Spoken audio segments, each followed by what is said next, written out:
بسم اللہ الرحمن الرحیم۔ عبدالوائی چینل کے معزز ساتھیوں، السلام علیکم۔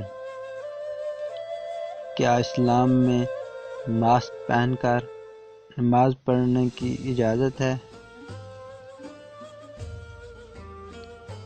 ماسک پہن کر نماز پڑھنے کی شرعاً اجازت نہیں، کیونکہ حالت نماز میں چہرہ، ناک اور ہونٹ چھپانا یہ ممنوع ہے۔ لہذا نماز میں کسی بھی چیز سے ناک اور ہونٹ مت چھپائیے، بلکہ چہرہ کھلا رکھیے۔ یقیناً ماسک سے زیادہ نماز حفاظت کرنے والی ہے، دنیا میں بھی، قبر میں بھی، حشر میں بھی۔